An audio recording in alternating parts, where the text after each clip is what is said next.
We are nervous that we're not going to be able to get back into the country.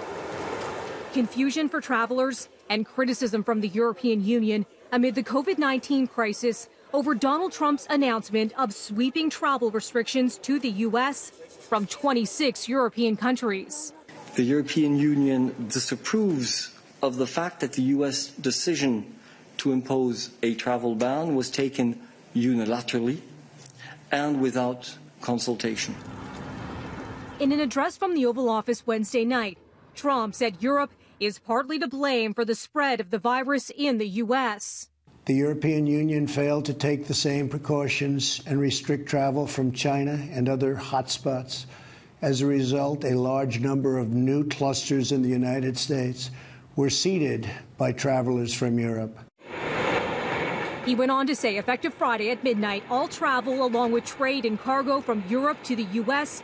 will be suspended for 30 days. But moments later, Trump clarifying his statement in a tweet that trade will in no way be affected and that the restriction stops people, not goods.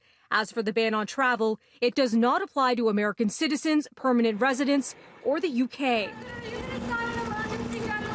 Ireland not affected by the ban. Trump welcoming the Irish Prime Minister Thursday to the White House, where Trump, who's facing mounting pressure to take action against the spread of coronavirus, downplayed the outbreak. With Europe, we think we can go hopefully very quickly. They have some hot spots that are really bad, but we think we'll reestablish very quickly once this ends, and it's just a question of time. And I think it'll go pretty quickly. Stay away from people and wash your hands. We're in great shape compared to other places. We are in really good shape. It goes away. It's going away.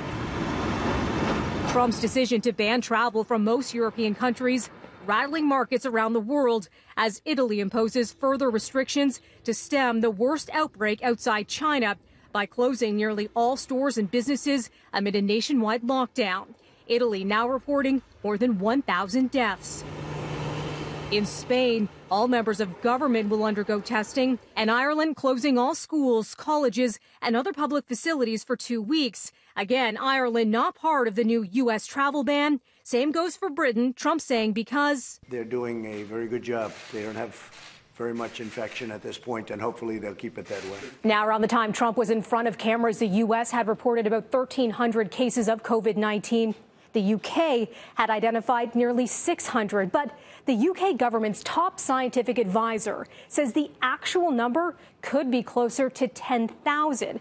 Now, here's what the British Prime Minister had to say just a day after the World Health Organization declared COVID-19 a pandemic. This is the worst public health crisis for a generation. This is now not just an attempt to contain the disease as far as possible, but to delay its spread and thereby minimize the suffering.